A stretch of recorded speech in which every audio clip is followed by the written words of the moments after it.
Dans les premières semaines après le début de la guerre, personne ne s'attendait à ce qu'un tel événement puisse se produire au XXIe siècle. Dès le matin, nous avons compris que ce serait une guerre immense, une guerre qui menacerait nos vies et notre existence en tant que nation.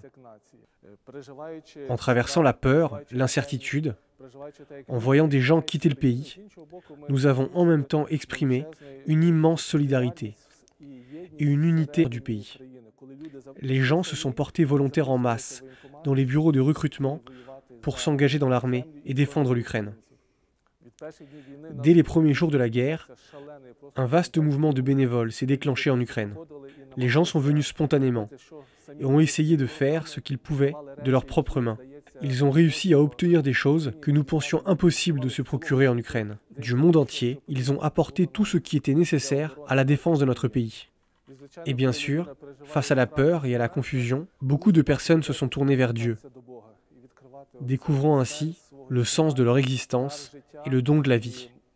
Nous avons réellement ressenti que malgré tous les défis que nous traversions, Dieu n'abandonne jamais notre peuple, ni nos églises. Ce qui nous donne de la force, c'est de savoir que nous sommes du côté de la vérité. Il est parfois difficile d'expliquer cela par des mots, mais cela procure une force intérieure profonde, lorsque l'on sait qu'on défend la vérité. C'est aussi lié à la position chrétienne, qui consiste à témoigner de la vérité et à la servir. Il est également important de comprendre que cette guerre est non seulement une guerre technologique, mais aussi une guerre des idées. Quand on mène un combat, et quand on sait que d'autres nous soutiennent, cela donne de la force et de l'inspiration. Ce n'est pas seulement une bataille économique, mais aussi un combat spirituel.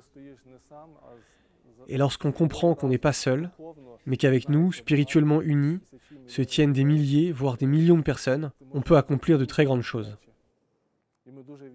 Nous sommes très reconnaissants pour le grand soutien que nous avons déjà reçu et que nous continuons de recevoir de nombreux partenaires occidentaux.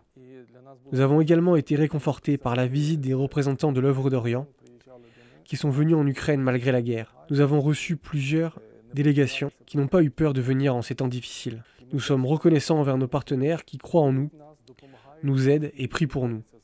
En cela, nous voyons l'avenir, la certitude de notre existence et la certitude de notre victoire.